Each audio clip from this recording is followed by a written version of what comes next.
சுட சுட பூரியும் உருளைக்கிழங்கு மசாலாவும் தான் ரெடி பண்ண போகிறோம். நான் கோதுமை மாவு தான் எடுத்திருக்கேன். இது பார்த்திங்கன்னா நான் வீட்டில் அரைச்சி வச்சுருக்கேன். கோதுமை மாவு இதோட கொண்டக்கடலை போட்டு அரைச்சி வச்சுருக்கேன். பூரிக்கு ஒரு 3 பொருள் தாங்க தேவை. உப்பு, எண்ணெய், தண்ணி எல்லாத்தையும் சேர்த்து மிக்ஸ் பண்ணி விட்டுக்கிறோம். மாவு நல்லா டைட்டாக பிசையணும். அப்போ தான் பூரி நல்லா உப்பலாக வரும். சப்பாத்தினா சாஃப்டாக பிசையலாம், பூரினா கொஞ்சம் டைட்டாக பிசையணும். நல்லா தான் எண்ணெய் குடிக்காது, நம்ம உருட்டுறதுக்கும் நல்லா சாஃப்டாக இருக்கும். இது மாதிரி பிசைஞ்சிட்டா அடிஷ்னலாக மாவு தொடணும்னு கூட அவசியம் கிடையாது. தேவைப்படுறவங்க லைட்டாக தொட்டு உருட்டலாம். அப்படியே உருட்டி போட்டிங்கன்னா எண்ணெய்லாம் கருப்பாகாமல் இருக்கும், சூப்பராக இருக்கும். பூரி மாவு ஒரு 10 மினிட்ஸ் ஊறட்டும். இப்போ பூரி மசாலா தான் ரெடி பண்ண போகிறோம். ஃபஸ்ட்டு எண்ணெய் ஊற்றிக்கிறோம். யூஸ்வலாக பூரி பார்த்திங்கன்னா மார்னிங் டிஃபனுக்கு எல்லாருக்குமே பிடிக்கும். கடுகு போட்டுக்கிறோம். கடுகு பொரிஞ்ச உடனே கடலப்பருப்பு போட்டுக்கணும். இதில் டேஸ்ட் எடுத்து கொடுக்குறதே பார்த்திங்கன்னா கடலப்பருப்பு தாங்க. அவ்வளோ அல்டிமேட்டாக இருக்கும், அந்த ஃப்ளேவரே சூப்பராக இருக்கும். இந்த பூரி மசாலாவை தோசைக்குள்ளே வச்சிங்கன்னா மசால் தோசை, அதுவும் டேஸ்ட்டாக இருக்கும். இப்போ நம்ம வெங்காயம் போட்டுக்கிறோம். வெங்காயம் நல்லா வதங்கணும். பச்சை மிளகாவும் ஆட் பண்ணிக்கிறோம். பூரிக்கு மட்டும் வேறு குருமா, சட்னி இது மாதிரி எது வச்சாலும் பிடிக்காதுங்க. அந்த உருளைக்கிழங்கு மசாலா இருந்தால் தான் டேஸ்ட்டாக இருக்க மாதிரி இருக்கும். நம்ம சேனலை ஃபஸ்ட் டைம் பார்க்குறவங்களா இருந்தால் சப்ஸ்கிரைப் பண்ணிக்கோங்க.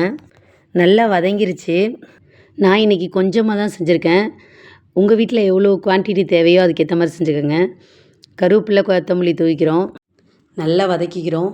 இது மாதிரி உங்கள் வீட்டு குழந்தைங்களுக்கெல்லாம் செஞ்சு கொடுத்தீங்கன்னா கொஞ்சம் கூட மிச்சம் வைக்காமல் சாப்பிட்ருவாங்க. மார்னிங் டிஃபன் பாக்ஸில் கூட இது மாதிரி செஞ்சு நீங்கள் வச்சு கொடுக்கலாம். ஒரு சிம்பிளான ரெசிபி தான் நம்ம செஞ்சுருக்கோம். இந்த ஸ்டேஜில் நம்ம மஞ்சத்தூள் போட்டுக்கிறோம். உருளைக்கிழங்கெல்லாம் மேஷ் பண்ணி வச்சுக்கணும். உருளைக்கிழங்கெல்லாம் அடுத்தது சேர்க்க போகிறோம்.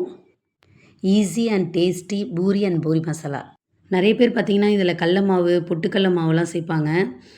நான் ரொம்ப கொஞ்சம் தண்ணி ஆகிடுச்சுனா மட்டும் கார்ன்ஃப்ளவர் சேர்ப்பேன். அந்த ஃப்ளேவரே சூப்பராக இருக்கும். நான் இன்றைக்கி மீடியமாகவே தண்ணி ஊற்றிட்டேன். அதிலே பார்த்திங்கன்னா நல்லா வத்திருச்சு. உப்பு மட்டும் ஆட் பண்ணிக்கிறோம். இன்றைக்கி பார்த்திங்கன்னா கார்ன்ஃப்ளவரோ, கடல மாவோ, பொட்டுக்கடல மாவோ எதுவுமே நான் ஆட் பண்ணவே இல்லை. எவ்வளோ கலர்ஃபுல்லாக சூப்பராக இருக்குது பாருங்கள். தண்ணி நான் திட்டமாக தான் ஊற்றிருக்கேன், அதனால் கரெக்டாக இருந்துச்சு. திக்னஸ் வேணும்னு நினச்சிங்கன்னா கடல மாவை விட கார்ன்ஃப்ளவர் மாவு டேஸ்ட்டாக இருக்கும். ட்ரை பண்ணி பாருங்கள். பூரிக்கு எண்ணெய் ஊற்றிக்கிறோம். நான் கடலெண்ணெய் தான் பயன்படுத்துவேன். பூரிக்கே பார்த்திங்கன்னா சிம்மில் வச்சு பொரிக்கக்கூடாது, ஃபுல் ஃப்ளேமில் வச்சு தான் பொரிக்கணும். பூரி குருமா பார்த்திங்களா, எதுவுமே நான் பயன்படுத்தவே இல்லைங்க. மாவு நம்ம டைட்டாக பிசைஞ்சதுனால நல்லா பூரி உப்பி வருது. பூரி உருட்டுறதுக்கு அடிஷ்னல் மாவுலாம் பயன்படுத்தலை, இல்லைனா அந்த எண்ணெயே பார்த்திங்கன்னா கருப்பாயிடும். நமக்கு சாப்பிட்ணுன்னே தோணியிருக்காது. என்ன டிஃபன்னு கேட்டு பூரி மசாலா அப்படின்னு சொல்லிட்டாங்கன்னா அப்போது ஒரு பசி வரும் பாருங்க. எந்த ஒரு டெக்கரேஷனும் இல்லாமல் சிம்பிளான பூரியும் பூரி மசாலாவும் ரெடி பண்ணியாச்சு. இது வரைக்கும் நான் பூரியே செஞ்சதில்லை அப்படின்னு சொல்கிறவங்க கூட இந்த வீடியோ பார்த்தீங்கன்னா ஈஸியாக செஞ்சிடலாம்.